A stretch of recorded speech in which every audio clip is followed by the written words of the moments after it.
Señores, el Senado de la República agradece su presencia dentro del foro Desafíos y Tendencias de la Educación Superior en México.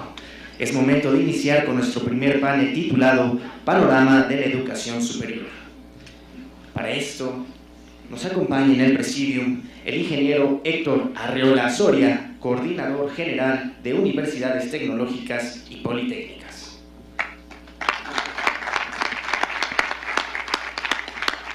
El doctor Luis Ernesto Derbez, rector de la Universidad de las Américas, Puebla.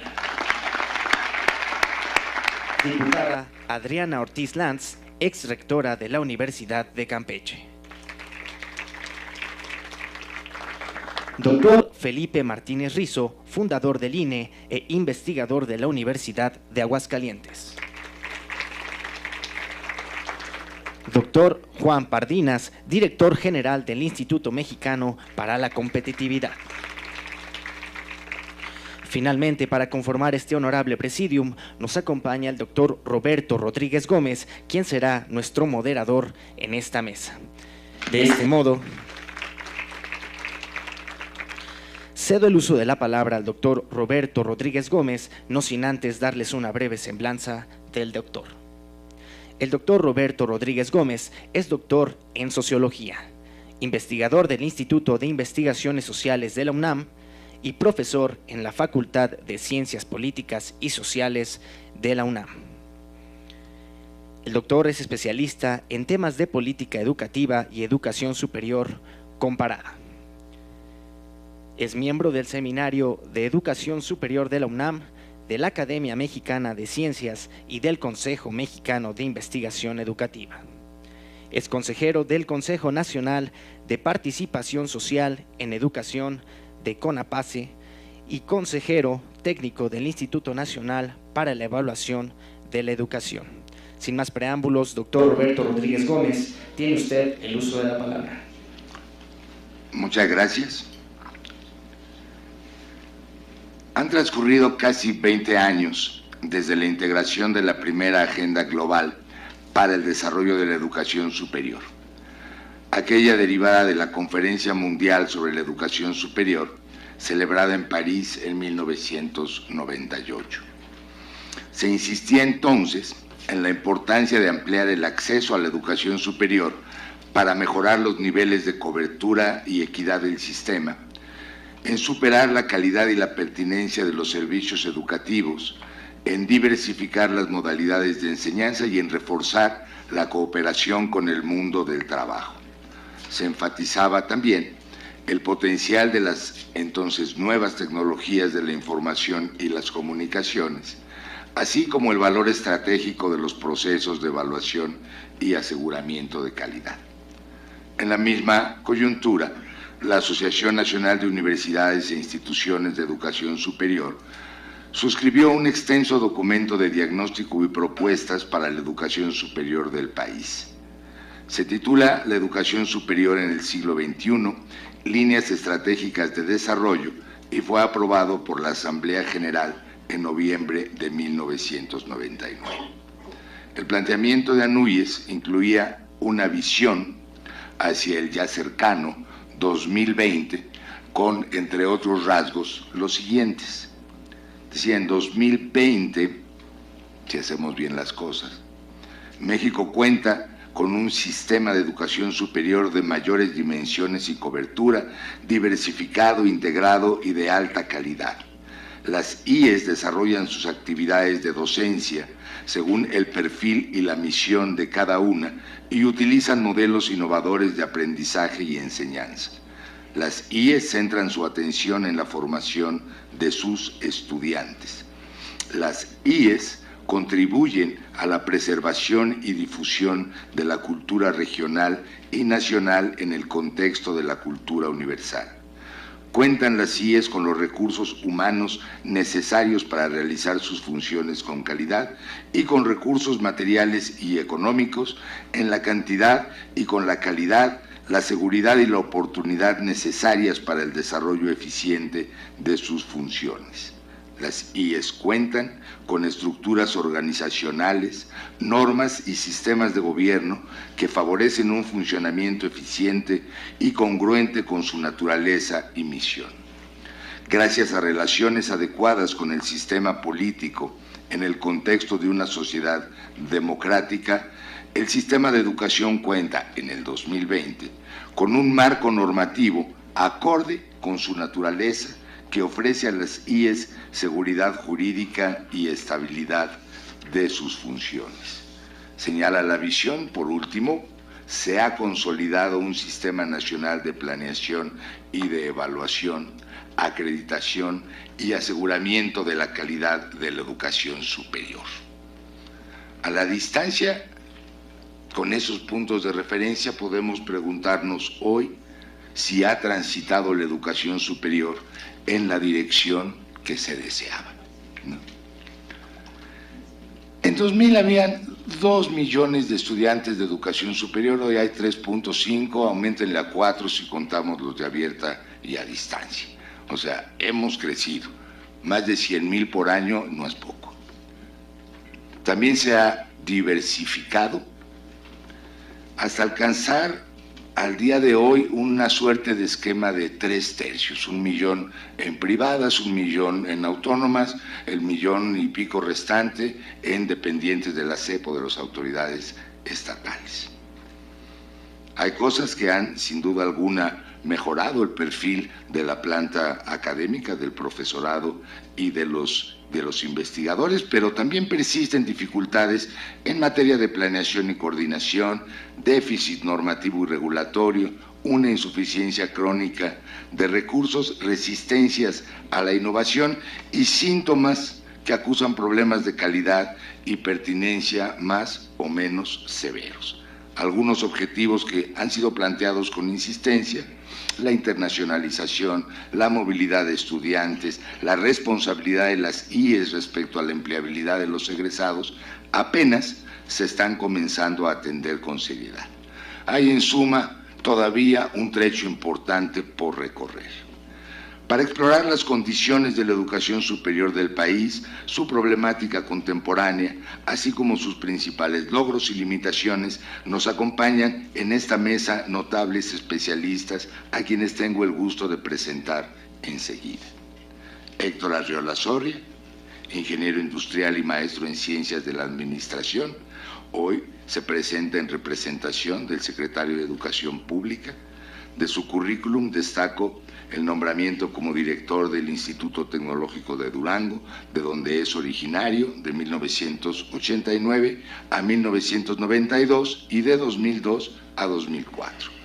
Posteriormente, el cargo de secretario de Educación del Gobierno de Durango de 2004 a 2007, director general de Educación Superior Tecnológica de 2007 a 2008 y a partir de este año, de 2008, se desempeña como coordinador general de universidades tecnológicas y politécnicas. A continuación, Luis Ernesto Derbez, economista, con licenciatura en la Universidad Autónoma de San Luis Potosí, maestría en la Universidad de Oregon y doctorado en la Universidad Estatal de Iowa. El doctor Derbez, todos ustedes lo saben, fue secretario de Economía de 2000 a 2002 y secretario de Relaciones Exteriores de 2003 a 2006. Ha sido consultor en el sector privado y en la banca multilateral. En el sector académico destacan sus cargos como director de la carrera y del Departamento de Economía del Tecnológico de Monterrey y presidente del Centro de Globalización, Competitividad y Democracia de la misma institución.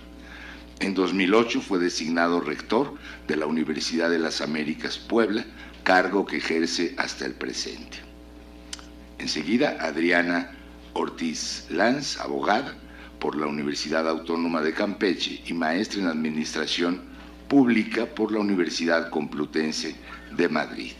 Después de haber ocupado varios cargos en la administración educativa de la entidad, fue electa rectora de la Universidad Autónoma de Campeche en 2007, posición que ocupó hasta marzo de este año.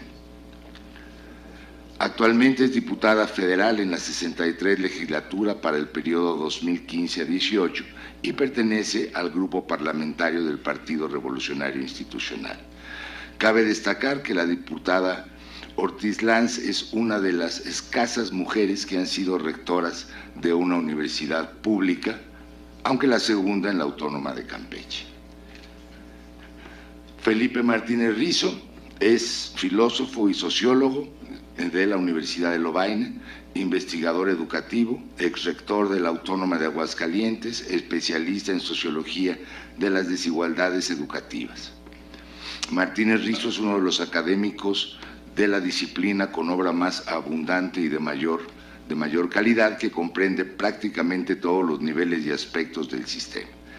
Es además reconocido como un experto de talla mundial en materia de evaluación. Fue director fundador del Instituto Nacional para la Evaluación de la Educación Superior, el INE, de 2002 a 2018. Ha recibido múltiples reconocimientos, de los que sobresale el doctorado honoris causa otorgado por la Universidad de Valencia en 2011. Por último, nos acompaña Juan E. Pardinas. Su formación académica se inició en la UNAM con la licenciatura en Ciencias Políticas, obtuvo la maestría en Economía por la Universidad de Sofía en Tokio y el doctorado en Gobierno por la London School of Economics. El doctor Pardinas ha impartido clases en la UNAM, el Tecnológico de Monterrey y en la London School of Economics, además de publicaciones especializadas en los campos de políticas públicas, economía y finanzas. El doctor cuenta con una sólida trayectoria en materia de difusión y divulgación de los temas de su especialidad. Ha publicado ensayos en revistas como la Harvard Review of Latin America, Nexos, Letras Libres y Este País. Y tiene una colaboración semanal muy leída en el periódico. En la actualidad ocupa el cargo de director general del Instituto Mexicano para la Competitividad AC, el IMCO. Cedo entonces, hechas las presentaciones, la palabra a el ingeniero Héctor Arriola Soria. Recordando, perdón, a los ponentes, que tenemos 15 minutos, aunque como muchos de ustedes yo soy proclive a la autorregulación, pues en materia del tiempo les pasaré la tarjeta. ¿Sí? Por favor. Muy buenos días nuevamente a todas y a todos. Muchas gracias a Núñez, a FIMPES, al Senado por la invitación. A nombre de la Secretaría de Educación Pública y de su titular, el maestro Aurelio Nuño Mayer, felicitar a los organizadores de este foro, al Senado de la República, especialmente el senador Víctor Hermosillo y Celada, miembro de la Comisión de Educación, a la Asociación Nacional de Universidades e Instituciones de Educación Superior, a la Federación de Instituciones Mexicanas Particulares de Educación Superior. Agradecerles, pues, la deferencia de su invitación. No hay mejor manera de encontrar alternativas de solución a los grandes retos nacionales que escuchando e intercambiando ideas y visiones sobre los temas centrales del quehacer nacional. Y no puede ser más oportuno el que hoy nos convoca, la educación superior. La reforma educativa propone establecer el papel de la educación para reducir las desigualdades sociales, garantizar el desarrollo integral de los mexicanos y contar con un capital humano preparado que sea fuente de innovación y lleve a todos los estudiantes a un mayor potencial y al país a la competitividad. Para dar cumplimiento a los alcances de esta reforma, la Secretaría de Educación Pública propicia, a través de políticas y programas de apoyo, las condiciones necesarias para que la sociedad mexicana reciba una educación de calidad que contribuya de manera significativa al desarrollo económico, social, político y cultural del país. Hoy en día, no hay duda que la cobertura en educación superior sigue constituyendo el principal reto. En el ciclo escolar 2014-2015 se atendió a más de 3.5 millones de estudiantes en la modalidad escolarizada, considerando los niveles de técnico superior universitario, educación normal, licenciatura y posgrado, lo que significa un incremento de poco más de 96,000 alumnos con respecto al ciclo anterior y 215,000 más que al inicio de la administración. Para la atención de esta matrícula participaron 363,000 maestros en 7,073 escuelas, resultados que comparados con el año escolar previo representan incrementos del 4.2% y 2.2% en el mismo orden. Esto significa una cobertura en la licenciatura escolarizada, técnico superior, normal y licenciatura y posgrado de 30.1% en el grupo de población de 18 a 22 años de edad. En la educación superior es muy importante la contribución de la modalidad no escolarizada, la cual sumó a nivel de licenciatura a poco más de 450,000 estudiantes, más lo que con la matrícula escolarizada permitió alcanzar una cobertura del 34.1% del grupo en edad de 18 a 22 años, traduciéndose en un punto porcentual más sobre la registrada en el ciclo escolar 2013-2014. En materia de cobertura, hay que decir que no basta con el esfuerzo que se realiza desde el gobierno. Es innegable que la aportación de las instituciones particulares es y será fundamental para cumplir con las metas del sexenio. Actualmente hay más de 2,500 centros de educación superior particulares, los cuales albergan el 33% de la matrícula nacional. Es importante, sin embargo, implementar programas de expansión y diversificación de la educación superior, sustentados en rigurosos procesos de planeación a nivel estatal con una visión articuladora nacional.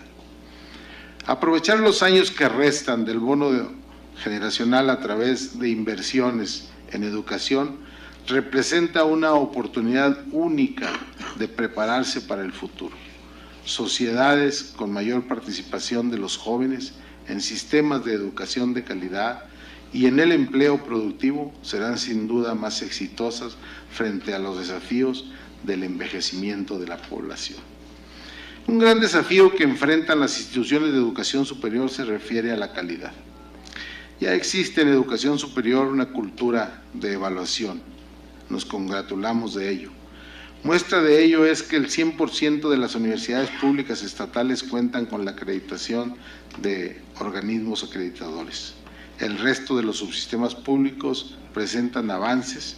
Sin embargo, existen instituciones públicas y particulares que no han sido evaluados por alguno de los organismos evaluadores. Con la finalidad de acelerar el acceso de los jóvenes a la educación superior, es necesario establecer mecanismos conjuntos de financiamiento que coadyuven a evitar la deserción y a mejorar el desempeño del personal docente. Se debe hacer un esfuerzo por fortalecer nuestra capacidad de aprovechamiento del recurso público, con mayor eficacia y eficiencia, así como la indispensable rendición de cuentas y transparencia. También habrá que destinar al alcance de todas las posibilidades la mayor aportación del recurso fiscal de origen federal, incrementar significativamente los estatales y aquellos que la prestación de los servicios institucionales pueda generar. La educación pública cuesta, la educación de calidad que queremos cuesta más. Otro de los grandes retos es el de impulsar esquemas educativos mediante el uso de tecnologías digitales. En nuestro país hay ejemplos muy importantes de instituciones de educación superior que han realizado trabajos de educación no presencial, como es el caso de la Universidad Nacional Autónoma de México, el Instituto Politécnico Nacional, entre otras. Actualmente se trabaja para integrar todos los esfuerzos de un sistema nacional conformado por autoridades educativas federales, estatales, municipales e instituciones de educación superior con experiencia en educación no presencial, bajo la articulación de la Universidad Abierta y a Distancia de México. La vinculación con sectores económicos y sociales representa un desafío más para las instituciones de educación superior. En este sentido, las instituciones de educación superior desarrollan esfuerzos muy importantes en la prestación de servicios de capacitación, de servicios técnicos y laboratorios de certificación, proyectos de investigación aplicada, sin descontar las actividades de servicio comunitario que se dan al amparo de programas como el servicio social, entre otros.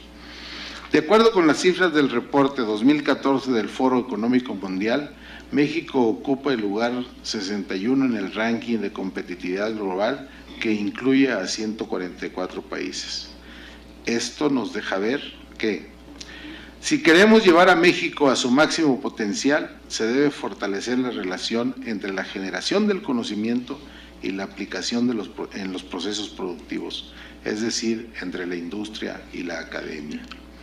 Ejemplo de ello son los modelos de educación dual y de formación en alternancia. El primero, puesto en marcha en Alemania a través de centros de capacitación que complementan la formación del estudiante. El segundo, un esquema francés que busca que los estudiantes universitarios complementen su formación en empresas de especialidad y se fortalezcan la vinculación directa entre el sector productivo, el gobierno y las instituciones. La implementación de una alternativa dual mexicana necesita creatividad y compromiso, tanto que las instituciones de educación superior como las empresas y en general de los espacios que emplearán a nuestros egresados. Esto para integrar consorcios que permitan resolver las cuestiones de asimetría que se dan en el sistema educativo y los sectores económicos y sociales de nuestro país respecto a ejemplos de otros países. Recientemente, la Secretaría de Educación Pública suscribió un convenio con la Coparmex para promover la adopción de estos dos modelos. En la actualidad existe una multiplicidad de programas académicos a través de los cuales las instituciones pretenden, al interior, formar sus propios recursos con una visión limitada que en ocasiones en un mismo estado se duplican esfuerzos. Ante esto, se requiere trabajar en argumentos jurídicos y académicos para unir los avances de las diversas instituciones y mejorar significativamente la calidad y la oferta educativa. Dicho en otras palabras, se requeriría lograr entre las instituciones un espacio común que nos permita el tránsito entre una institución y otra de nuestros estudiantes y el reconocimiento de los programas educativos. Otro desafío más que tiene el país es brindar a los egresados las facilidades para iniciar una pronta vida laboral, por lo que resulta importante revisar los procesos de egreso y titulación. Se debe trabajar para lograr un perfil del egresado que contemple habilidades, competencias y actitudes, como por ejemplo, el uso correcto de la expresión oral y escrita, la capacidad de análisis, las soluciones de problemas con visión innovadora, emprendedora y con responsabilidad social en una sólida cultura de la legalidad, sin olvidar el indispensable manejo de un idioma extranjero. Requerimos que no se tengan programas académicos aislados, sino que se desarrollen aquellos que integren lo mejor de cada institución para que la oferta a la sociedad sea amplia y pertinente. México es fuerte en sus instituciones de educación superior, sin duda, pues existen muchas de alta competitividad, públicas y privadas, a nivel nacional e internacional. La SEP busca sumar cada vez más a esta categoría. La competitividad genera riqueza para una sociedad equitativa, inclusiva y próspera.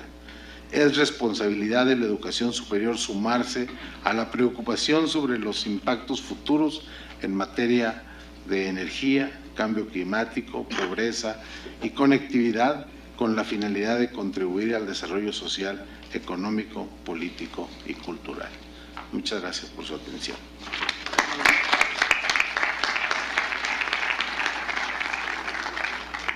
Muchas gracias, ingeniero Arriola. Sin duda, los retos de cobertura y calidad no están peleados entre sí, pero su combinación es quizás el desafío central de nuestros tiempos. Bueno, enseguida toca el turno de la palabra al doctor Luis Ernesto Derbez. Muy buenos días. El ingeniero puso la muestra de ser cuidadoso con el tiempo, entonces, como yo no soy, sí me tiene usted que decir, mi querido doctor, cuando es el momento. Primero quisiera agradecer la invitación al señor senador Hermosillo. Muchísimas gracias por la invitación de estar aquí presente. Y también quisiera decir que, en términos generales, yo soy una persona provocadora y, por lo tanto, voy a ser probablemente una voz disonante en mucho de lo que ha estado diciéndose hasta el momento. Yo creo que uno de los grandes problemas que traemos en la educación superior, como en todo el sistema educativo mexicano, es lo que yo llamo el fantasma de Vasconcelos. Y es un poco el concepto de la visión que alguien como Vasconcelos plantea al país en 1921, cuando se crea la Secretaría de Educación Pública, con una visión de cómo debemos llevar cada maestro, cada persona, cada escuela al último rincón del país, lo cual es correcto, pero también desde el punto de vista de Vasconcelos, en ese momento, que también es correcto, es el Estado, el gobierno, es el que debe llevar. Y lo digo porque, y voy a hacer referencia a una entrevista que salió, si no me equivoco, ayer o antier, en el diario Milenio, en la cual el señor secretario de Educación Pública, Aurelio Niño, hace un punto, y el punto que dice es que desde la perspectiva, el Sistema Nacional de Educación Pública está cumpliendo con esto, y dice algo que para mí es fundamental, y lo voy a leer. En el siglo XXI, el desafío, estas son palabras del secretario Nuño, es lograr que esa educación sea de calidad para todos los niños y jóvenes de México. Y luego dice, si bien seguimos enfrentando demandas de cobertura en preescolar, educación media superior y superior, el principal desafío es que el sistema educativo público, laico y gratuito que fundaron el presidente Obregón y Vasconcelos también sea de calidad. Esta es la entrevista. La ventaja de estos aparatitos es que podemos bajar las páginas, y es del señor secretario de Educación Pública, y yo creo que tiene razón en lo que está planteando. Mi preocupación es que veamos a la educación como un bien público, y no como un bien que puede ser privado o público según que lo esté impartiendo una institución privada o pública en el sistema educativo nacional. Llevo bastante tiempo diciendo esto, por lo tanto, los que me conocen saben que lo he dicho en muchos foros, aprovecho este foro para hacer el planteamiento. Si no entendemos en México que la educación es un bien público y por lo tanto que lo que realmente debemos hacer es crear las condiciones de calidad para responder a las necesidades de la sociedad, entonces no entendemos que no importa si sea pública o privada la institución, lo que es fundamental es reconocer que la educación en sí tiene un valor fundamental para la sociedad. Y creo, y por eso hago el comentario del fantasma de Vasconcelos, que un poco nos hemos perdido en este concepto de que es el gobierno, por lo tanto, el que tiene que impartir este proceso educativo. Y aunque hay un reconocimiento actual muy claro de que la iniciativa privada o el sector privado juega un papel, y lo acaba de mencionar el ingeniero, creo que lo que no ha quedado claro es que, por lo tanto, sea institución privada o sea institución pública, las dos tienen exactamente el mismo valor en términos de la entrega de ese bien público que debe ser la educación. Y eso quiere decir que los estándares que se impongan a una u otra deben ser equivalentes y no deberíamos tener separación de definiciones. ¿Por qué digo esto? Porque uno de los grandes problemas, por lo menos particularmente la universidad que yo dirijo, es el hecho de que para hacer renovación de planes de estudio y por lo tanto crear las condiciones en las cuales yo pueda responder como institución a lo que me está demandando o exigiendo la sociedad, y no nada más las empresas privadas, la sociedad. No podemos caer en la trampa tampoco de que es para el sector productivo lo que estamos educando. Estamos educando para la sociedad. Por eso la educación es un bien público. Y yo necesito flexibilidad como institución para poder adaptar mis programas de estudio a la velocidad con la que cambia el conocimiento y esas necesidades de la sociedad en el mundo. Y creo que una de mis grandes preocupaciones, y dado que la mesa es sobre el panorama de la educación superior en México, es el hecho de que estoy sujeto como estructura a determinaciones para poder garantizar un REBOE y por lo tanto la validez oficial. Y creo que este es uno de los grandes puntos que se tendrá que discutir en estas mesas y que supongo que se estarán discutiendo en otras, de cómo debe ser entonces este sistema que me permita validar oficialmente los estudios de los estudiantes, no importa en qué institución estén. Y dotarme de flexibilidad como institución educativa me ayudará a poder responder a lo que está haciendo el proceso de moderación, de modificación y de modernización de la sociedad mexicana. No tengo problema en aprovechar el bono democrático, pero el hecho más importante para México es que ese bono democrático ya está, ya va y ya lo perdimos, ¿ok? Y lo que tenemos que pensar muy en serio es cómo agarro a lo que ya tengo ahorita y lo preparo correctamente para el futuro. Yo hacía la broma hace un momento con Juan, que estamos totalmente de acuerdo en que debe ser un idioma extranjero lo que demos. Yo sí casi que incluiría el idioma, y lo que diría es el inglés como la base. ¿Por qué? Porque si no vamos a acabar también capacitando gente, y no tengo ningún problema con otros países y otros idiomas, en idiomas que no son necesariamente el idioma mundial, que hoy prevalece como la lengua franca en todo lo que estamos haciendo. Nosotros también en la universidad enseñamos alemán, obviamente ahí está Volkswagen en Puebla y a todo el mundo le encanta el alemán. Tenemos francés, tenemos italiano, tenemos chino, tenemos japonés, pero nuestros estudiantes deben dominar el idioma más importante, que es inglés, y salir con ese perfeccionamiento. ¿Qué es lo que pasa en nuestra institución? Que nos preocupa, por lo tanto, la flexibilidad de los reboes y nos preocupa también este concepto que viene de certificación de las profesiones. Y lo digo abiertamente aquí, yo soy economista, aunque estoy de educador, soy en realidad economista, y mi gran preocupación es que no se generen estructuras en el sistema educativo que nos lleve a controles por grupos monopólicos u oligopólicos. Y este proceso de certificación tiene que ser pensado muy cuidadosamente, no vayamos a caer en los problemas que ya tienen otras naciones, en donde, porque hay grupos que certifican la profesión, esos grupos se convierten en los grupos que determinan el tamaño, las características de esa profesión. En Estados Unidos lo padecen en el área legal. Es un gran problema en Estados Unidos si alguien quiere abrir una escuela de derecho, porque tiene que pasar por todo el proceso de certificación, incluso local, estatal, lo que complica muchísimo más todo esto. Y en México tenemos que tener mucho cuidado de qué estamos hablando, porque en realidad sí es importante que haya una certificación, no tengo duda, pero cuidado quién la debe hacer y cómo la debe hacer, porque en su caso caemos en manos de grupos que después, y ya los conocemos, van tomando un poder que no corresponde a lo que debe ser su realidad.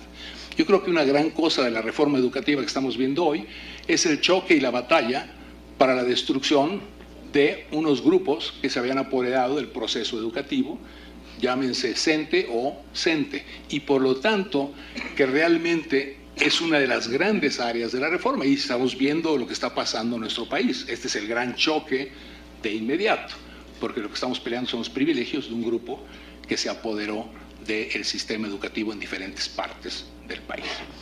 Entonces, cuidado, mis preocupaciones son estas que les estoy planteando, estas dos cosas. Y en verdad no creo que es un problema de recursos, y lo digo abiertamente.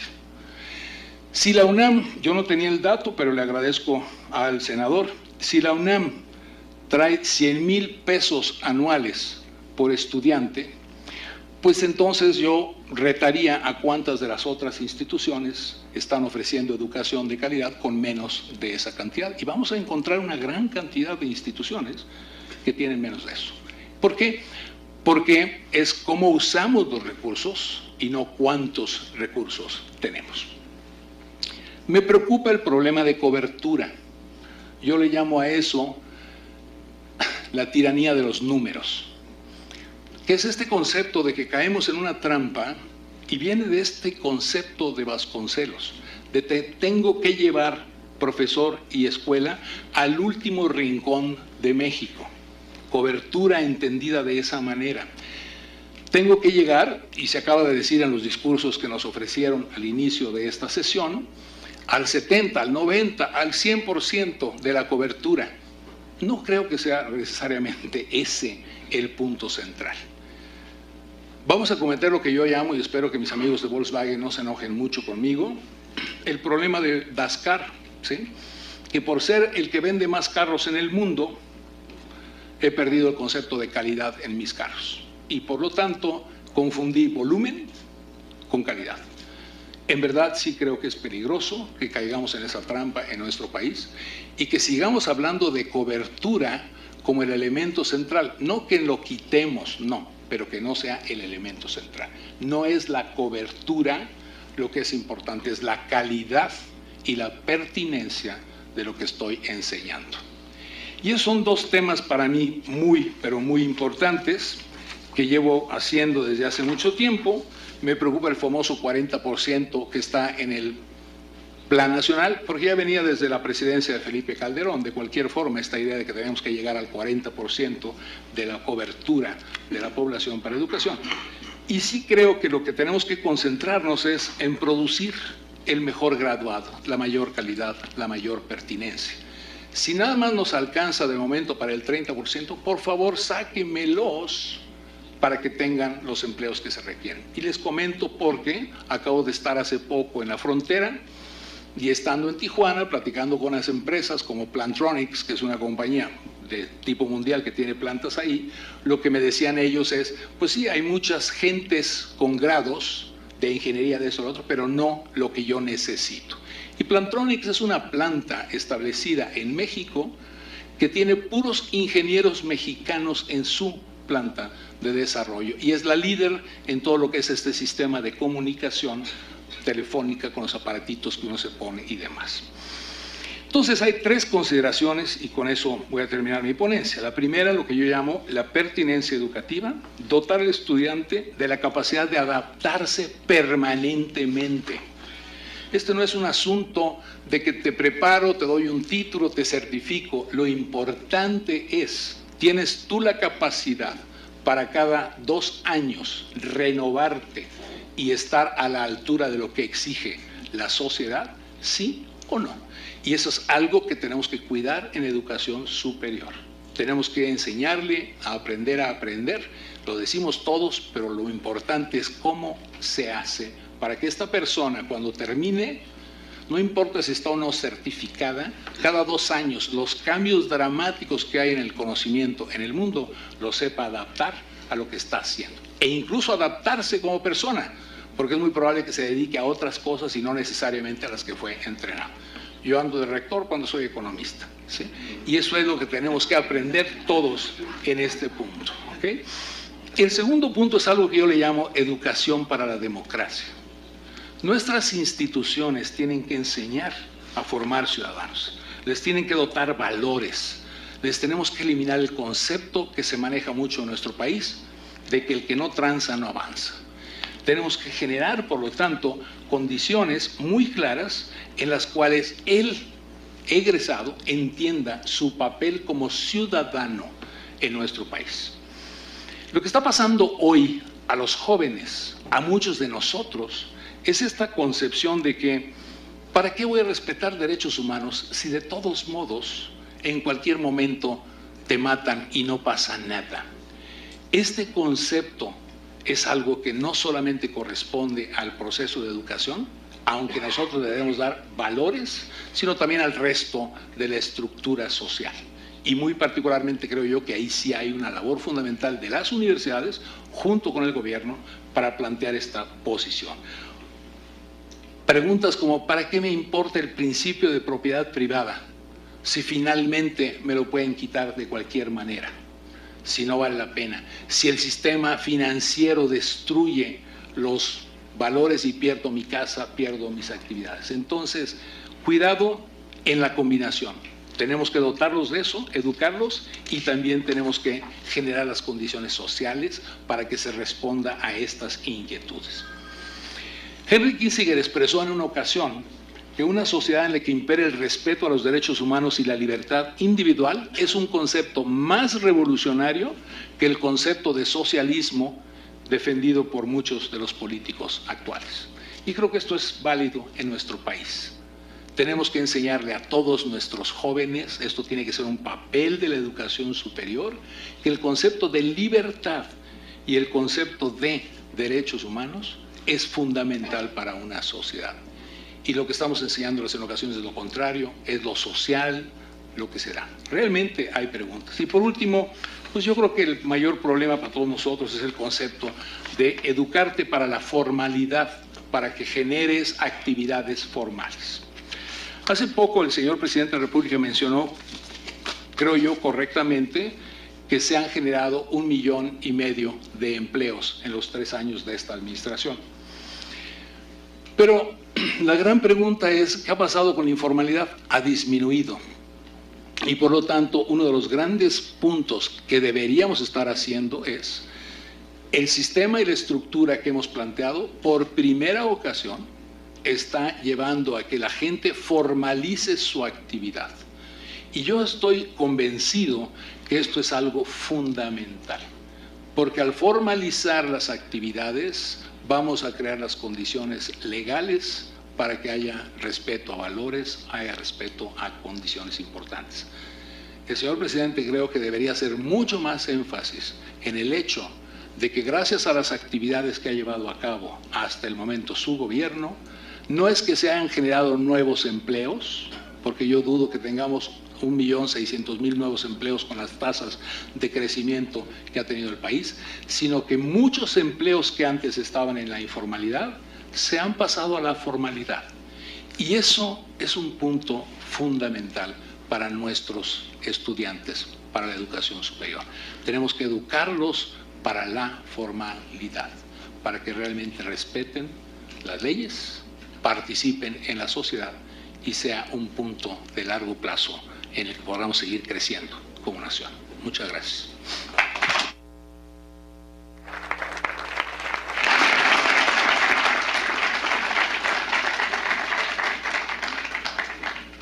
Más que temas provocativos o polémicos, los colocados por el doctor Derbez en la mesa son sin duda de gran relevancia y actualidad, no solamente para el sector de las instituciones particulares, sino para el sistema en su conjunto. Flexibilidad para el cambio. Me parece que necesitamos todos hacer procesos más claros, transparentes, sencillos, eficientes, eficaces.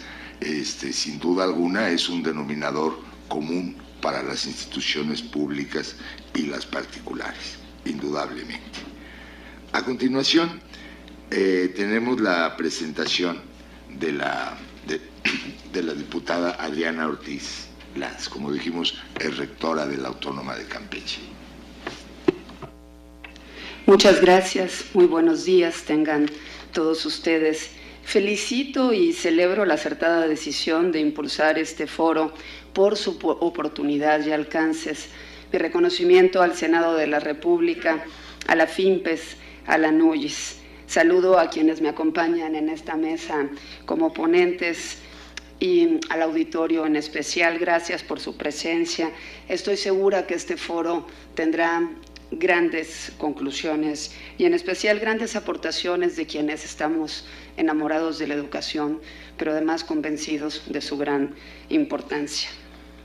Nos han pedido hablar en esta mesa en torno al panorama de la educación superior en México.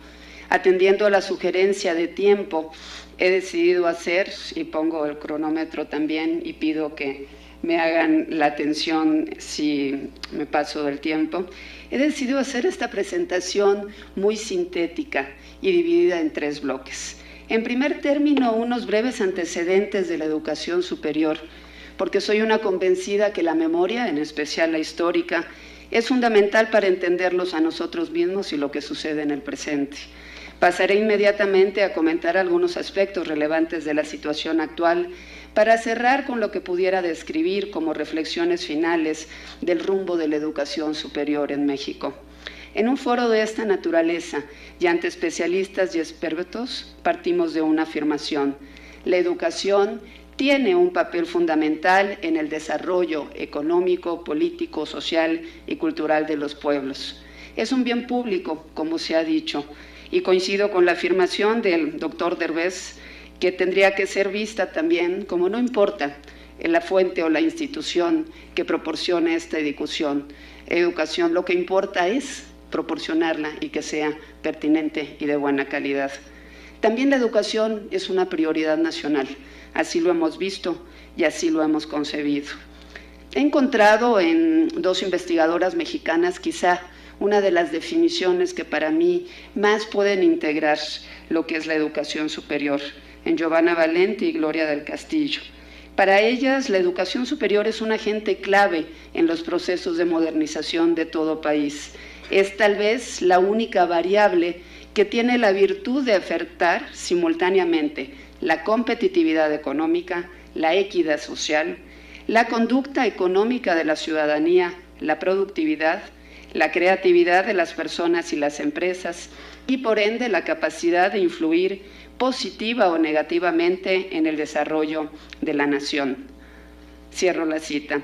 Es así que la educación superior es, desde mi punto de vista, el segmento más sofisticado de inversión en capital humano de la economía nacional, ya que en ella formamos a los profesionistas de las sociedades contemporáneas y en especial, y no hay que perder de vista este aspecto, a los docentes del mismo sector educativo, y se anida, alienta y consolida a las comunidades científicas que son precisamente las que suelen llevar a cabo parte de la investigación científica, tecnológica y humanística del país.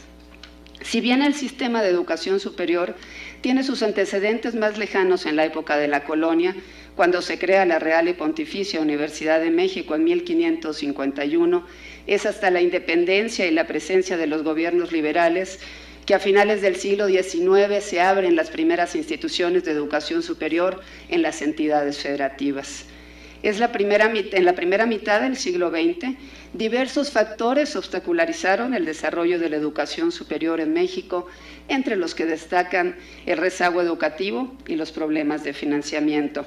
Es hasta la segunda mitad del siglo XX cuando la educación superior tiene un avance significativo. En 1973 se reconoce a la educación como un bien público. Se presenta una expansión o ampliación de la cobertura y la introducción de nuevas formas de gestión y administración, empezando a generar también, hay que decirlo, las primeras disparidades entre las regiones y los estados del país. Es lo que se presenta en este periodo también la década perdida, con algunos retrocesos. Un dato significativo para ver cómo se ha movido la evolución de la matrícula de la educación superior en México. Eran 109 alumnos cuando teníamos en 1964 el primer registro de la matrícula. En 1994 pasamos a 1.354.000 alumnos y hoy, como se ha comentado en este foro, llegamos ya a 4 millones de alumnos matriculados en la educación superior. El apoyo a la educación superior en aquel entonces no se apegó a un principio de políticas que propiciaran una coherencia al interior del sistema. Si bien se puso énfasis en la ampliación de la cobertura, no se propusieron criterios cualitativos o de rendición de cuentas. Fue hasta mediados de los años 90 cuando se introducen cambios en los que destacan la relación virtuosa entre la búsqueda de la calidad y los incrementos presupuestales, así como la rendición de cuentas y en especial se sitúa la evaluación como el eje de la transformación educativa. Por eso llama la atención cuando escuchamos, y en esta mesa quienes me han antecedido en el uso de la palabra lo han comentado, algunos sectores a la luz de la reforma educativa se resisten a la evaluación. Esta es una práctica que en el nivel superior lleva más de 25 años y que ha evolucionado positivamente. Podemos afirmar que en la educación superior se evalúa a docentes, a alumnos, a egresados, a directivos, a investigadores, a los propios programas educativos, a los directivos de las instituciones y a las propias instituciones. Con ello podríamos pasar a la parte de la situación actual de la educación superior. Los rasgos principales, desde mi perspectiva, de la educación superior en México son la heterogeneidad y la diversidad como consecuencia del tamaño de las instituciones y su grado de desarrollo, así como las modalidades existentes. Esta atomización obedece también a la existencia de lógicas de distinta naturaleza en el desarrollo y la conducción de los diferentes niveles y subsistemas. La teoría del caos aplicada al estudio de la educación superior en México nos demuestra que conforme se multiplican las instituciones, aumenta la matrícula y se introducen más procesos de evaluación, el sistema de educación superior se hace cada vez más complejo, impredecible y contradictorio. Es un sistema heterogéneo en el que las instituciones se identifican por su orientación de campo formativo. Las diferencias también son de tamaño. Hablamos de instituciones con 340,000 alumnos hasta instituciones con menos de 300 alumnos. Diversos especialistas coinciden en señalar que el modelo dominante de financiamiento de la educación superior, en particular el que corresponde a las universidades públicas estatales, es inercial e inequitativo. Tiene un alto grado de incertidumbre y resulta insuficiente para atender la creciente demanda e impulsar las transformaciones necesarias y desarrollar los procesos de planeación de mediano y largo plazo que permitan a las instituciones adaptarse al entorno nacional e internacional. En México, la tasa de cobertura creció de 6.7% en 1970 a 23% en 2006 y a casi 34% en la actualidad. Este logro se minimiza cuando detectamos que la tasa de cobertura en México está muy por debajo de nuestros socios comerciales y de algunos países de Latinoamérica que tienen tasas superiores al 60%. El problema se torna aún más complejo cuando analizamos la tasa de cobertura por entidad federativa y encontramos grandes asimetrías. 18 estados se encontraban por debajo de la media nacional en 2012, hoy estamos hablando de 14 estados. Y el diferencial, y esto es importante y al mismo tiempo es preocupante, el diferencial entre el estado de mayor cobertura, que es el Distrito Federal, y el de menor cobertura, que es Quintana Roo, es de un 53%. Eso es preocupante y eso tenemos que atenderlo. En la distribución de la matrícula de la educación superior, por tipo de institución, encontramos que la institución pública integra al 68%, y la educación particular atiende al 32%. El análisis de la evaluación de la matrícula en cuanto al sostenimiento de las instituciones resulta interesante, pues si bien la tendencia en ambos grupos, particulares y privadas, ha sido a la alza, la educación privada ha crecido en términos porcentuales con mayor celeridad. En 1995 la matrícula en la educación privada era de 301,000 estudiantes y para el 2012 alcanzó 1.743.000 alumnos, es decir, tuvo un incremento superior al 200%. Los retos de la calidad de los programas educativos y la evaluación han sido elementos centrales en las políticas de educación superior desarrolladas en el México en las últimas décadas, en los que organismos y programas como CIES, COPAES, Ceneval, CONACYT, PIFI, PROMEP, han permitido el aseguramiento y la pertinencia de los diferentes programas educativos que se ofertan, a pesar de que tanto las instituciones públicas como las particulares tienen la misma capacidad de evaluar y acreditar a la calidad de cada uno de sus programas. Existe también una evidente disparidad entre los esfuerzos realizados para lograr este reconocimiento. Según la información disponible en la Secretaría de Educación Pública, actualizada a julio de 2015, el 88% de los alumnos matriculados en las universidades públicas estatales estudian en programas educativos que han sido acreditados de buena calidad. Héctor Arriola, en su intervención, nos hablaba también de los indicadores de universidades tecnológicas, de universidades politécnicas, de los propios institutos que en términos generales van arriba del 70, 80 y 90%. Esto contrasta con el registro en las instituciones particulares en el que solo el 17% de sus estudiantes estudian en carreras con reconocimiento de buena calidad.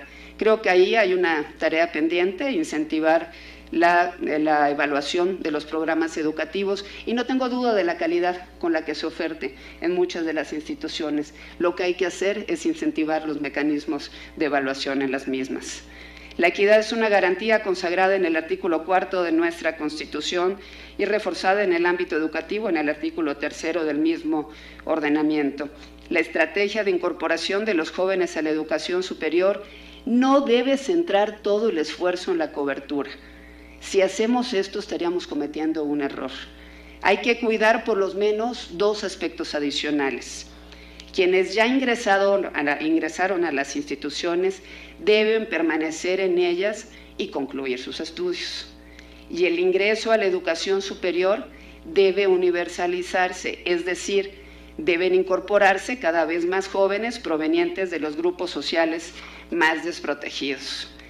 Si vemos un análisis rápido de algunas cifras, solo el 12% de los jóvenes pertenecientes al quintil de menor ingreso en este país logran acceder a la educación superior.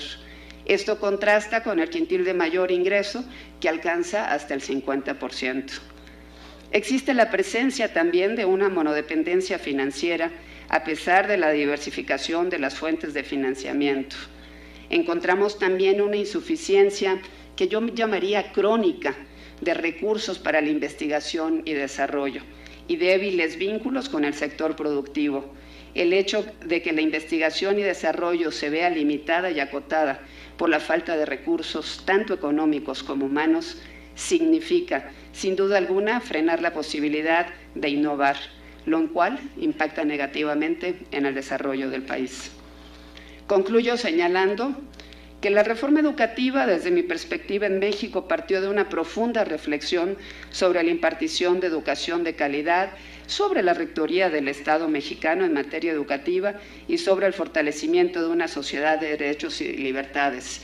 Si bien hasta el momento la reforma educativa se ha focalizado mayormente en la educación básica y media superior, en los preliminares permitió analizar pormenorizadamente el sistema educativo mexicano en su totalidad, destacando para el caso de la educación superior la necesidad de acentuar los mecanismos para superar la desigualdad social y la construcción de la sociedad del conocimiento. Derivado del análisis de comprender que la economía del conocimiento requiere inversión social, cobertura escolar para todos, gasto público correctamente orientado, equidad social, el Estado mexicano aparece como un actor necesario al que se deberá sumar la sociedad para asumir la responsabilidad de brindar una educación de calidad. Brindar esta educación de calidad, como lo han demostrado los estudios del Banco Mundial, es perseguir el desafío de lo que se ha llamado la triple hélice, donde la sociedad, el sector productivo y las instituciones de educación superior, públicas o privadas, caminen hacia esa meta que hemos denominado inversión social. La pregunta fue claramente, ¿cuál es el panorama de la educación superior en México?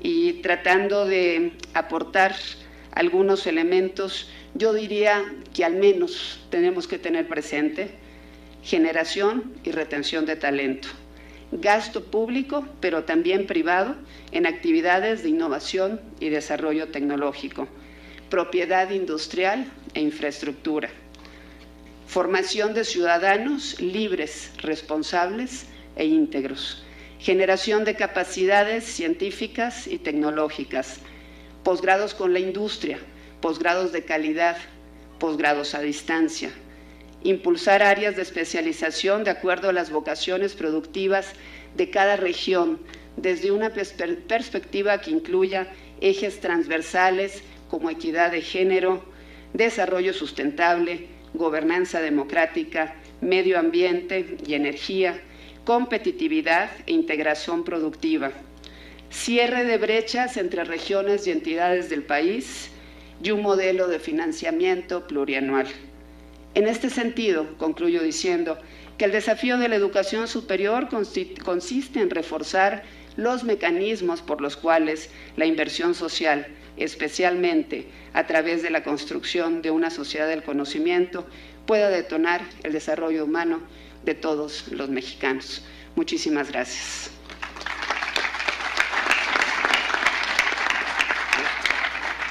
Muchísimas gracias, diputada Ortiz. Creo que también los temas que ha puesto sobre la mesa merecen la mayor atención, entender a la educación superior en una dimensión más amplia, incluso la educación superior como derecho, todos los retos de naturaleza, desde luego económica, pero también social, que confronta nuestro sistema de educación superior en la actualidad.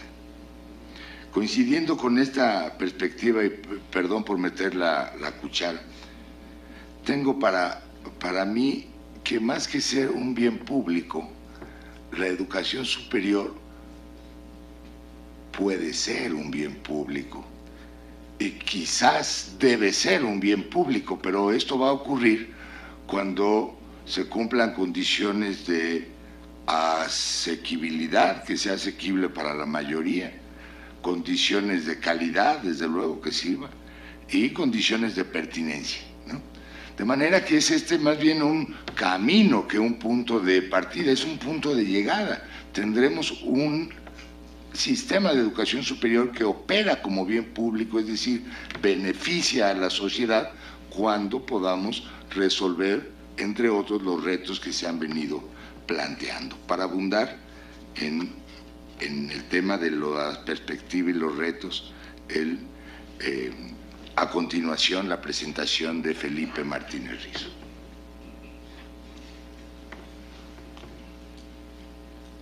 Bien, pues. Muchas gracias a los organizadores de este foro por la invitación, muchas gracias a ustedes por su interés y bueno, pues sin más hago algunas reflexiones. Como punto de partida y coincidiendo con muchas cosas que se han dicho, comienzo señalando que me parece que el sentido que debe de tener la educación lo tenemos que definir a partir de las necesidades que debe atender, que debe de satisfacer la educación. En otras palabras, que para definir qué educación necesitamos, tenemos que partir de qué sociedad queremos, qué país queremos. Y entonces, como digo, coincidiendo con muchas cosas que se han dicho ya, creo que es muy importante, desde luego, que queremos una sociedad próspera, que implica una economía productiva, competitiva, etcétera, etcétera, pero mucho más que eso, no solamente eso, siendo muy importante, pero también muchas cosas. Queremos una democracia madura, no solamente formal, sino madura, lo cual implica ciudadanos pensantes, críticos, participativos, y queremos una sociedad cohesionada, una sociedad incluyente, una sociedad pacífica, tolerante, solidaria, qué sé yo. Y la educación, en todos sus niveles, tiene que contribuir a eso. Entonces tiene que formar personas que puedan ser productivas, pero que también puedan ser ciudadanos participativos y puedan ser personas solidarias, etcétera, etcétera. Para ello, el país necesita una muy buena educación en todos sus niveles, una muy buena educación básica, que efectivamente llegue a todos los niños y jóvenes con muy buenos niveles, una educación media superior, como le decimos aquí, diversificada, y una educación superior también con estos rasgos. ¿Por qué menciono los tres niveles si estamos en un foro que se refiere solamente a la educación superior? Pues porque me parece que no podemos tener una buena educación superior si no cuidamos los otros niveles. Uso una frase de Iván Illich que decía que pretender reformar la universidad sin mejorar los niveles educativos previos sería como pretender arreglar un edificio comenzando por el 12º piso.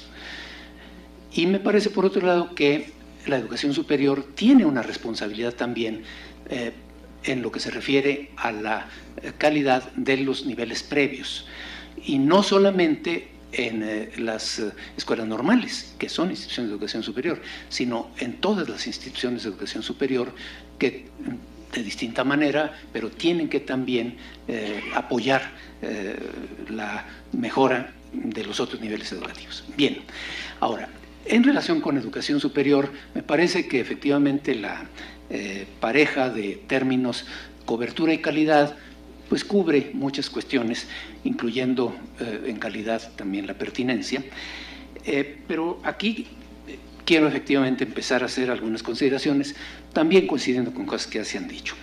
Primero, cobertura. Efectivamente, nuestra educación superior necesita tener cifras de cobertura más altas que las que tenemos, pero quiero hacer una serie de precisiones o matices. Por un lado, señalar que las cifras que tenemos no son bajas, no lo son, ni históricamente ni internacionalmente. Creo que tenemos que ser cuidadosos en eso. Creo que muchas veces no somos muy rigurosos en el manejo de los números. Por otro lado, quiero señalar que obviamente para tener mejores cifras de cobertura en educación superior, pues necesitamos que haya más muchachos que terminen la media superior, simple y sencillamente. Un poco difiriendo de lo que decía Héctor Arriola hace rato, no es muy sorprendente que un Estado pueda atender a todos los que egresen de media superior. El chiste es que egresen más de media superior. Si no egresan muchos, atenderlos a todos no es algo del otro mundo. Pero entonces ese es un reto enorme. Cuando aquí los señores legisladores dijeron que la educación media superior era obligatoria y dijeron que para el 2021 tenemos que tener 100%, no es posible, punto, no lo vamos a tener. Las secundarias obligatorias del 93 y todavía no tenemos cobertura completa en secundaria. Ningún país del mundo tiene cobertura completa en media superior, ninguno. Los que más se acercan andan en 96%, por allí. Estados Unidos tiene más de 30 años estancado en 80 y poco. Francia, el presidente Mitterrand, en 1984, dijo que Francia para el año 2000 tenía que tener 100% de cobertura en educación media superior. Todavía no la tiene. Están en 94. O sea, entonces no vamos a llegar a tener 100% de cobertura en el 2021 en media superior. Y son muy pocos los países, bueno, no son tan pocos, pero no muchos países la establecieron como obligatoria. Los países que tienen cifras más altas no la establecieron como obligatoria, simplemente la impulsaron. Porque ponerlo en la ley no tiene chiste, pero hacer que se cumpla es muy diferente. Y hacer lo necesario para que se cumpla es mucho más complejo. Por otro lado, evidentemente, la cobertura debe aumentar, pero no de cualquier forma. Obviamente no necesitamos un país que tenga muchos estudiantes en unas cuantas carreras tradicionales masificadas.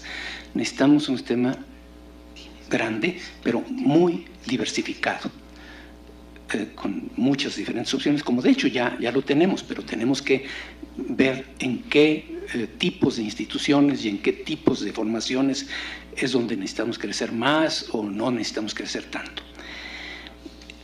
Y esto lleva a la consideración de que las metas que se pongan tienen que tener en cuenta, obviamente, el contexto local y el momento histórico. No hace mucho tiempo era funcional un sistema educativo que preparara una pequeña élite con licenciatura y que la gran mayoría de la población solo tuviera primaria. Ahora obviamente esto ya no basta. Ahora ya necesitamos que toda la población tenga niveles educativos mucho más altos. Obviamente es muy deseable que todo el mundo tuviera educación media superior, aunque como digo, la forma de lograrlo no sea necesariamente ponerlo en la ley, pero desde luego que es deseable. Pero, ¿por qué es deseable? Porque la sociedad que queremos en lo económico, en lo político, en lo social, lo requiere. No hace mucho tiempo, digamos hace 30 años,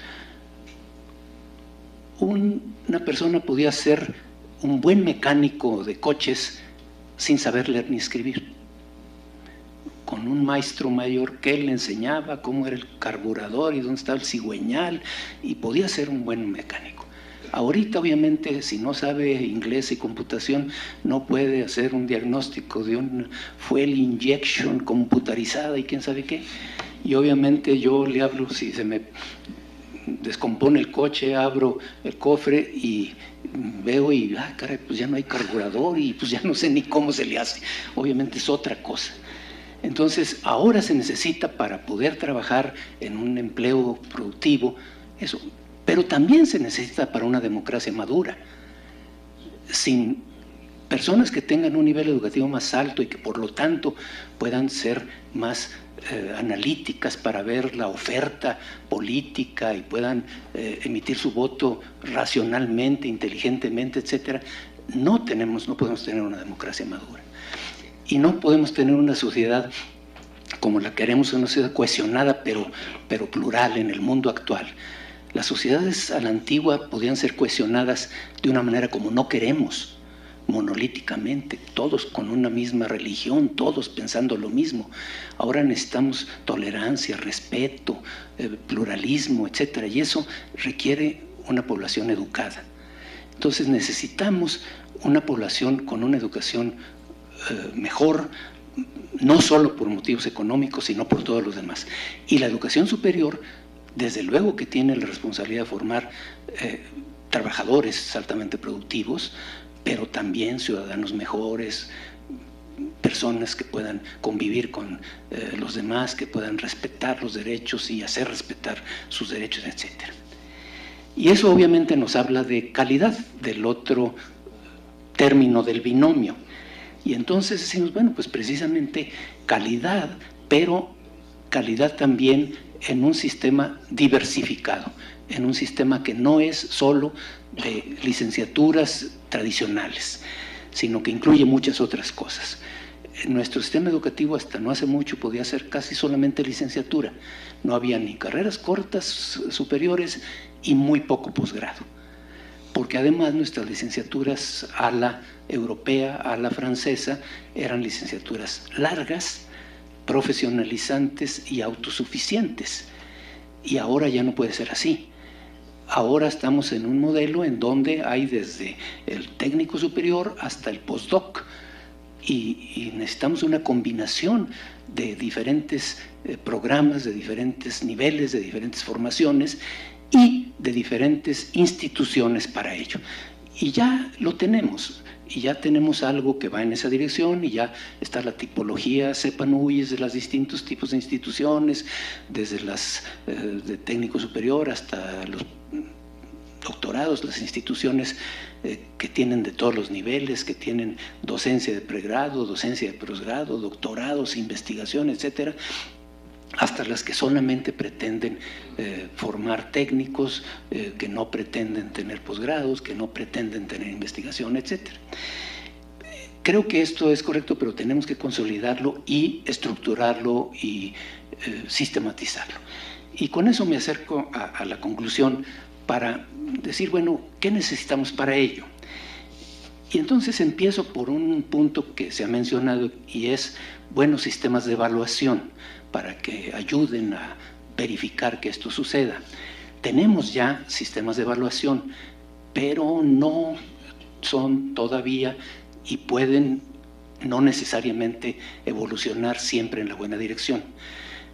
Ya tenemos la experiencia en el país y obviamente los países que tienen más experiencia en esto la tienen desde hace mucho. Los primeros agencias acreditadoras son de hace más de 100 años, en 1906 la primera, la de medicina, etcétera.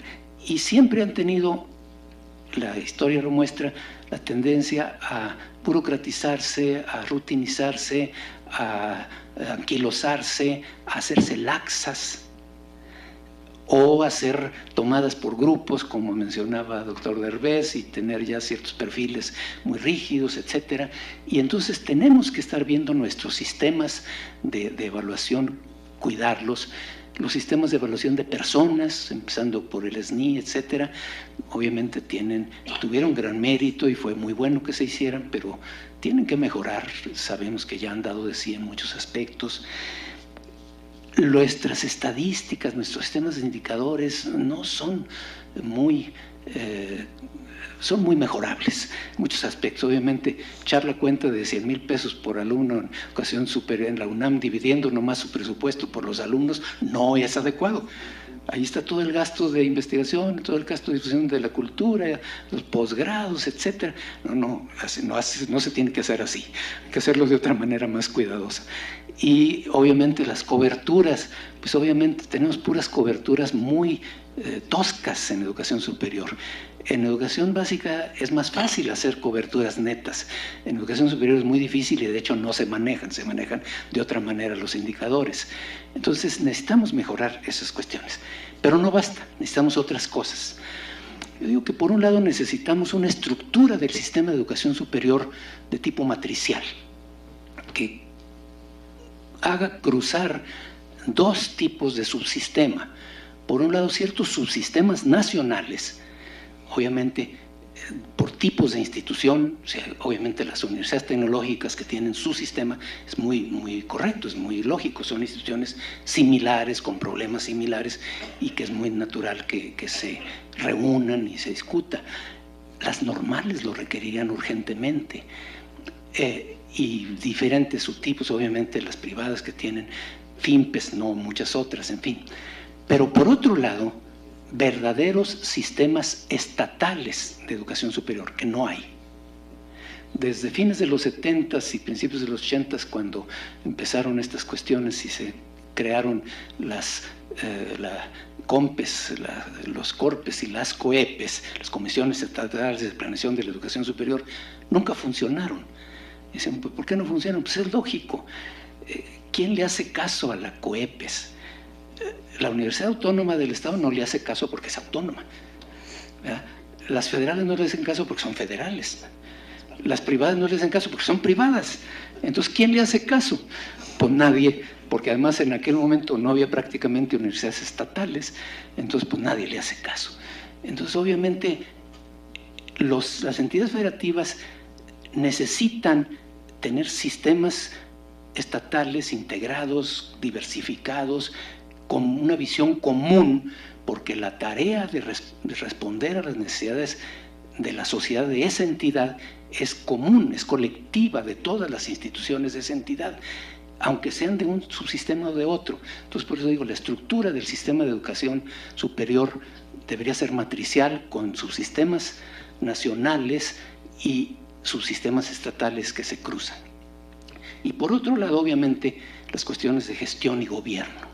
Se ha mencionado la cuestión de los reboes, que efectivamente, por un lado, eran laxísimos, ya a nivel federal ya no son tan laxos, pero a nivel estatal siguen siéndolo, y por otro lado hay riesgo de que también, por otro lado son muy rígidos en ciertos aspectos y muy laxos en otros, no funcionan como están. La autonomía, pues la autonomía como que ahorita es todo y nada, ¿verdad? O sea, las universidades autónomas son totalmente autónomas y las otras son cero autonomía. Y yo creo que todas las instituciones de educación superior deben de tener autonomía en cierto sentido, no necesariamente igual, pero el concepto de autonomía debería ser precisado y matizado para ver qué tipo de autonomía y qué grado de autonomía o qué nivel de autonomía corresponde a cada tipo de institución, pero no debería ser simplemente de que unas, las que son creadas por ley, sea del legislativo federal o de un legislativo estatal y que pueden tener autonomía, y las otras nada. Creo que es algo muy diferente y que implica obviamente el marco jurídico. Entonces, bueno, pues efectivamente creo que ya nos hace mucha falta una cirugía mayor al marco jurídico de la educación superior. Creo que efectivamente lo que tienen la ley general no es suficiente y lo que es particular, la ley de coordinación, totalmente obsoleta, rebasada. Hace falta un marco jurídico. Es una tarea muy importante, muy delicada, porque obviamente un mal marco jurídico pues no lo necesitamos. Necesitamos un nuevo marco jurídico, pero muy cuidadoso, muy bien pensado, que no vaya a crear más problemas, sino que resuelva los que ya hay. Muchas gracias por su atención.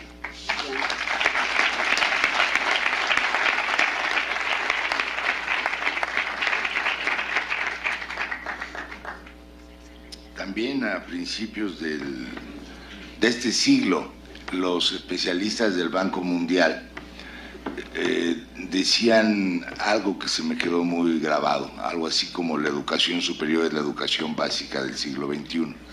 Quizás un exceso retórico, pero sí da para pensar y creo que conecta muy ampliamente con esta idea tan potente de sociedades educadas que por serlo tienen mucho mayores posibilidades de autotransformación y se requiere, por lo tanto, como ha dicho Felipe, una mejora de la calidad no solo del sistema de educación superior, sino del sistema educativo mexicano en su conjunto.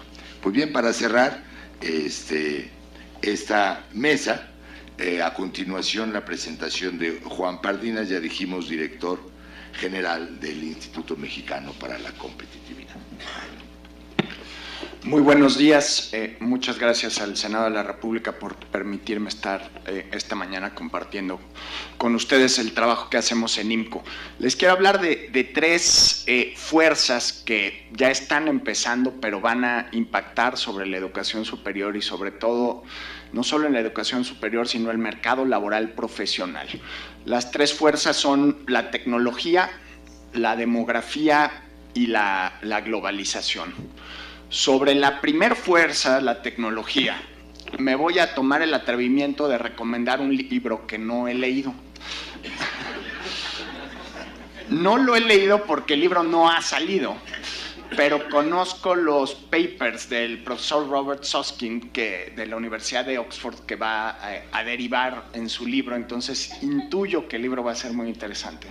Se llama El futuro de las profesiones.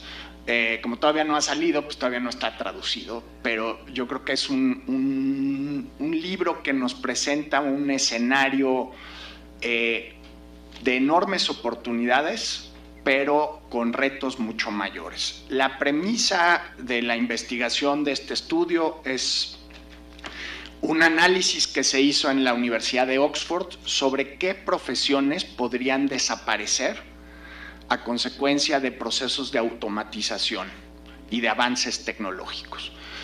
Mi primer encuentro con la desaparición de empleos a raíz de la automatización, pues lo tuve con una profesión que, bueno, es un oficio, un trabajo que no requería altas calificaciones técnicas, que eran las personas que recibían dinero en los estacionamientos. Cuando uno salía, cuando yo era niño y salías en la Ciudad de México en los 70, salías de un estacionamiento, había que tener las moneditas para pagar, en la caja a la salida del estacionamiento.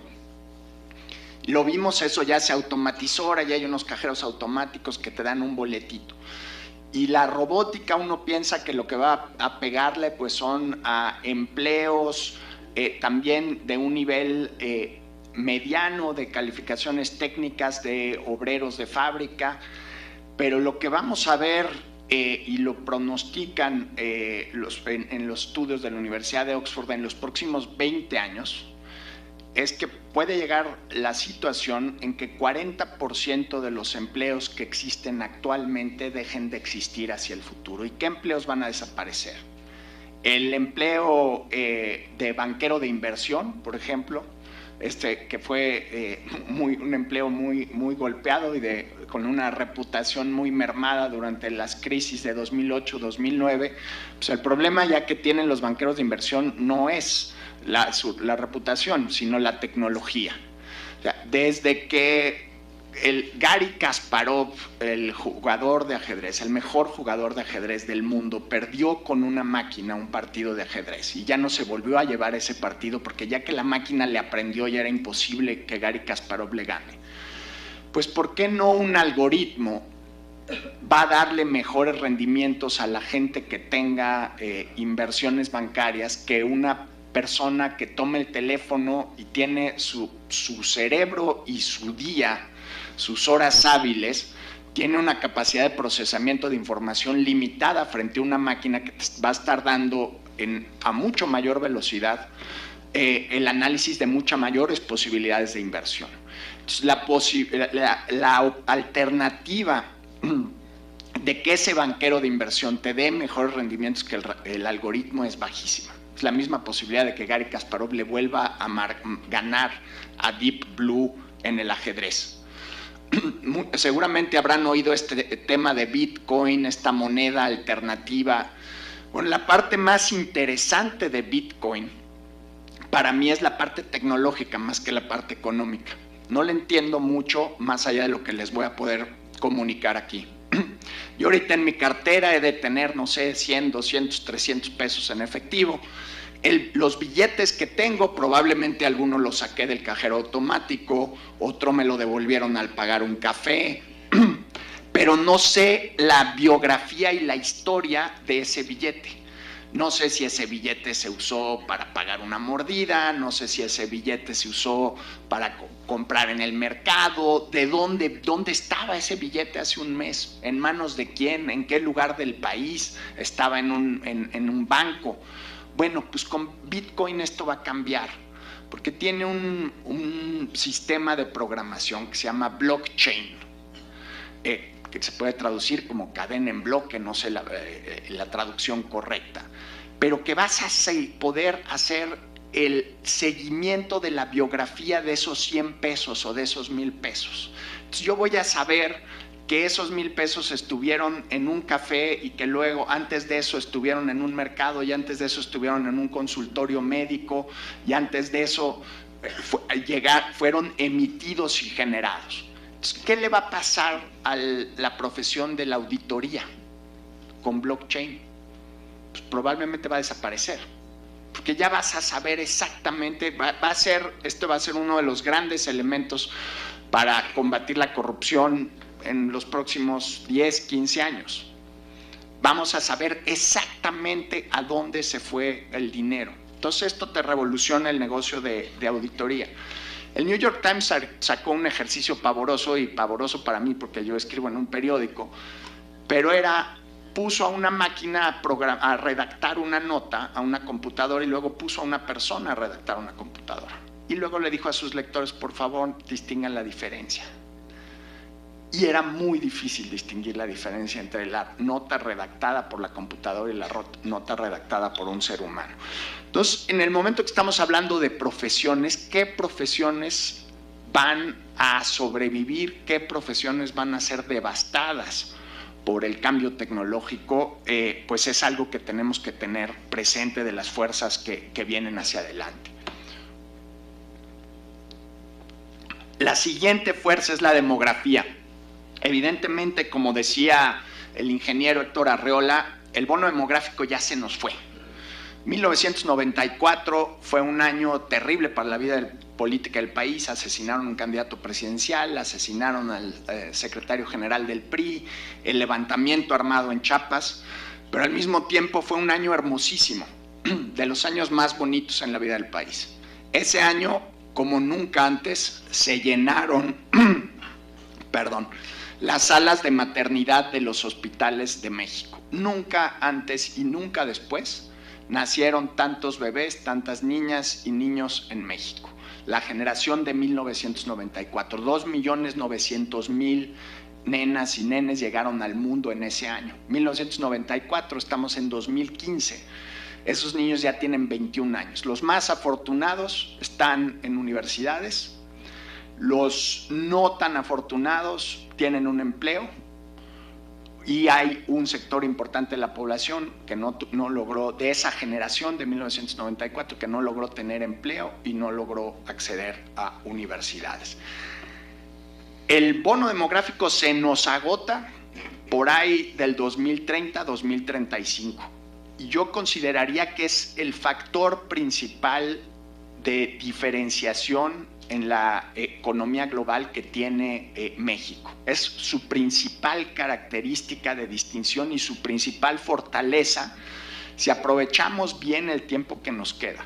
Entonces sí hay un sentido de urgencia, porque para el 2030 y para el 2035 vamos a ser un país, si no cambiamos, vamos a ser un país de pobres y un país de personas de edad avanzada. Y esa composición demográfica va a ser casi imposible aspirar a tasas de crecimiento como las que todavía podemos tener hoy. Entonces, este sentido de urgencia del bono demográfico a mí sí me llevaría a replantear la manera en que el Estado mexicano está gastando los recursos en la educación. Ya perdimos la generación de 1994, no perdamos la generación del 2000, del 2001, del 2002.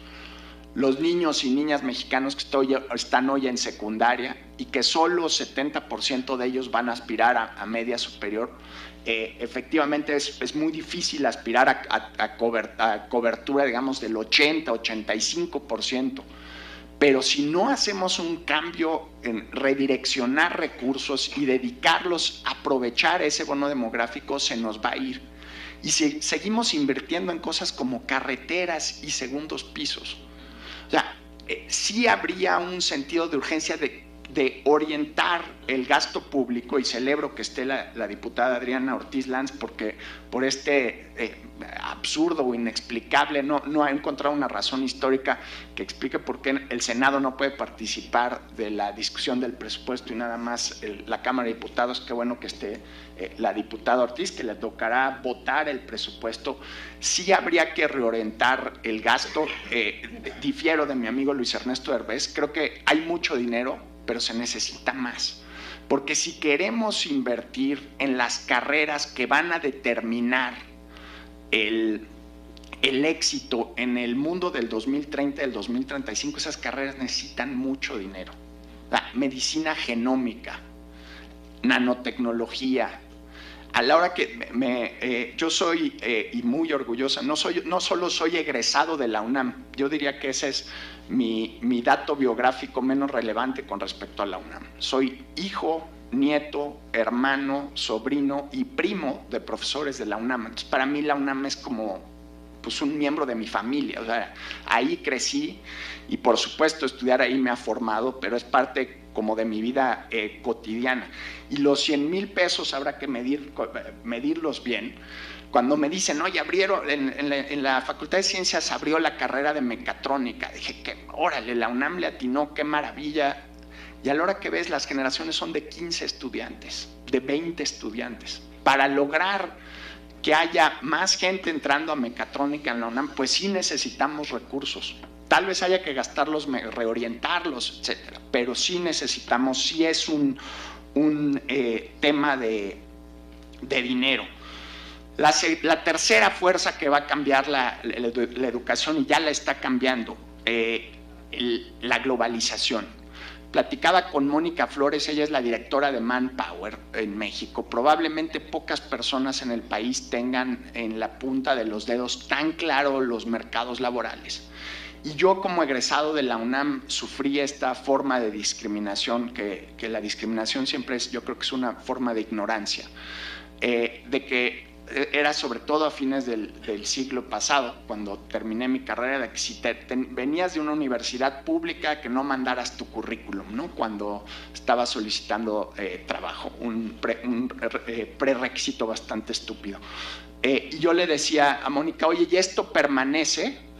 Y me dice, no, de ninguna manera, ya todas las universidades te mandan egresados malos y buenos, no hay una diferenciación. Lo que sí está marcando es el inglés. O sea, lo que sí es, mejor no me envíes tu currículum, es el nivel de proficiencia de inglés.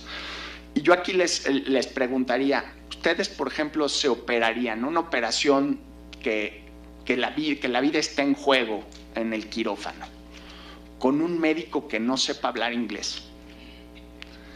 O sea, pareciera absurdo, pero yo sí quisiera, si mi vida o la vida de un familiar mío va a estar sobre la plancha de un quirófano, que esa persona tenga acceso al conocimiento de punta de lanza que ha surgido en el mundo sobre la dolencia que se va a atender sobre esa mesa de operaciones. Y la única manera de tener acceso a ese conocimiento en tiempo real es tener acceso al idioma inglés. Entonces, hasta para medicina, para labores que uno no pensaría, el inglés es fundamental y nos hace mucho más empleables. tuve la oportunidad de conocer al rector de Singularity University, que es una institución muy rara que está en California. Se formó con recursos de Oracle, con recursos de Google y con recursos de la NASA. Escogen gente de distintas partes del mundo para pasar, son cerca de 3 meses los veranos, en un campo de entrenamiento de astronautas, con jornadas de trabajo de 12 hasta 16 horas al día, de lunes a domingo. La primera parte del programa reciben clases, la segunda parte tienen que desarrollar un proyecto. Ese proyecto solo tiene una condición: en 10 años, lo que resulte de ese proyecto tiene que tocar la vida de 1 billón de personas, de 1.000 millones de personas. Orgullosamente, el año antepasado, un mexicano, Jorge Soto, ganó como líder de proyecto el mejor, él era el líder del equipo y ganó el mejor proyecto de Singularity University.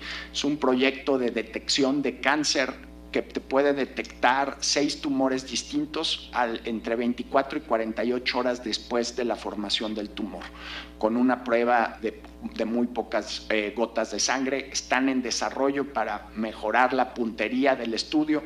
Pueden ver, si les da curiosidad, en estas TED Talks en internet, TED Jorge Soto, y ahí está su proyecto, un ingeniero mexicano.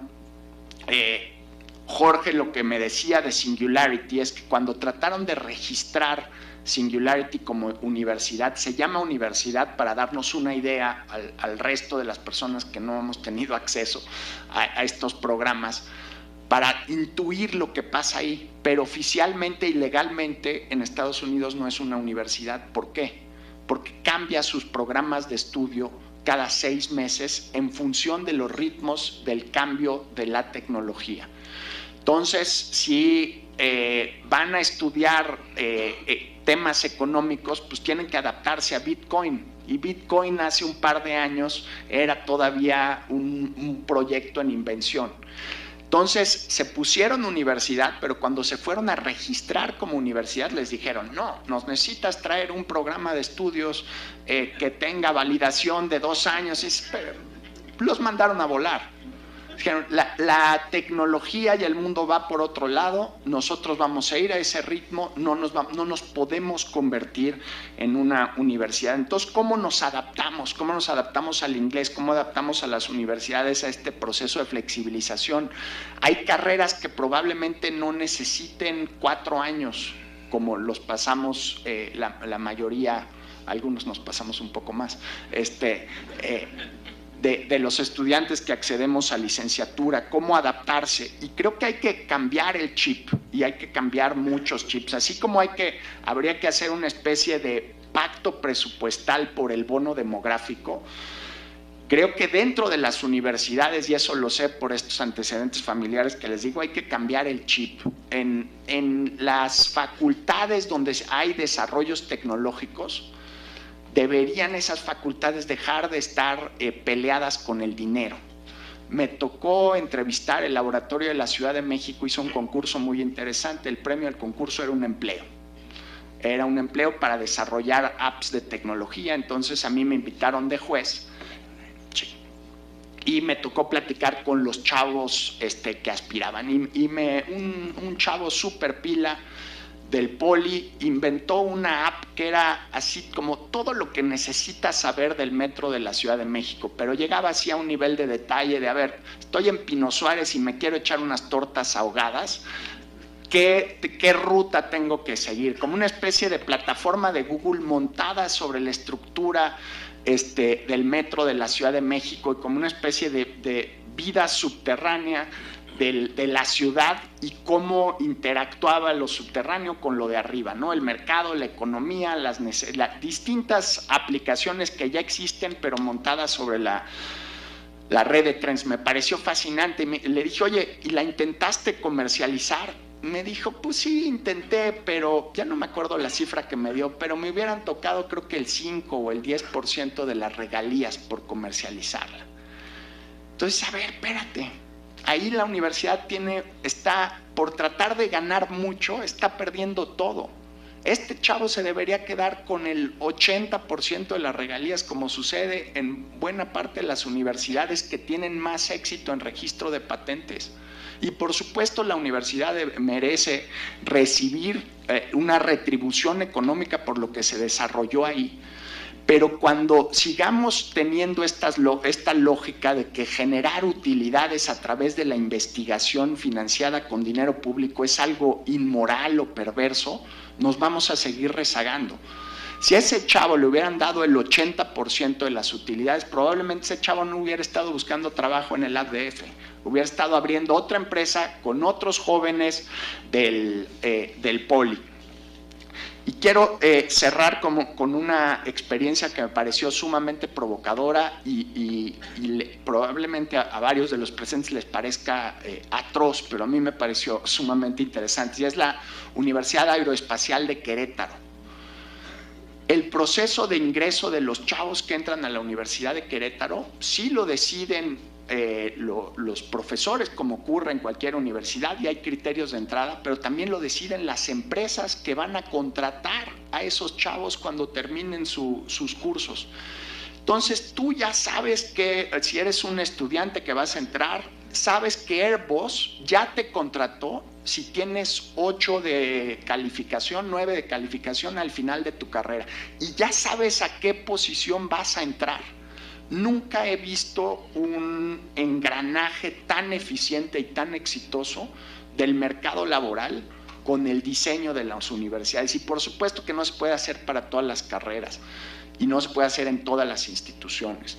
Pero esa aspiración, creo que fue Héctor también que lo mencionaba, de que acercar más a la industria con la universidad. Híjole, yo salí de la UNAM hace 20 años y desde entonces teníamos la aspiración, y seguro la aspiración ya venía de antes, por ponerlo de alguna manera, ¿no?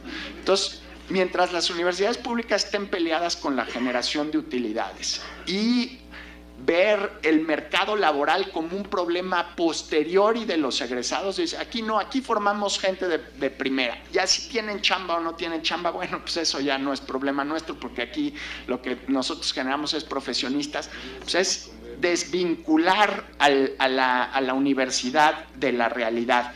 Y lo que quiero cerrar es que en el contexto del bono demográfico, un pupitre vacío en una universidad pública, que casi no hay porque están bastante saturadas, o en una universidad privada, nos debería ofender tanto como nos ofende la corrupción. O sea, tener mexicanos, hombres y mujeres talentosas que no pueden acceder a la universidad, y hay espacios vacíos en universidades privadas que se podrían financiar con dinero público. O sea, una cosa es la provisión y otra es el financiamiento. Y cierro con el caso de Jordi Muñoz. Jordi es un chavo que está en Tijuana, es director de operaciones y socio de la empresa de robótica de drones, de las más importantes del mercado de drones en el mundo. Es un chavo mexicano de Tijuana que no pudo entrar al Poli porque fue rechazado. Entonces, tal vez a Jordi al final, que bueno, no entró y abrió la empresa y ahora es muy exitoso. Pero ¿cuántos Jordis estamos dejando afuera del Poli, de la UNAM o del sistema de universidades privadas por esta especie de muralla china de que la educación pública se financia con dinero público y la educación privada se funciona con dinero privado? Esa muralla china no existe en otros países del mundo, y esos países están aprovechando de mucho mejor manera el principal recurso para poder competir y generar prosperidad en el futuro, que es los jóvenes, las personas y el talento individual. Muchísimas gracias.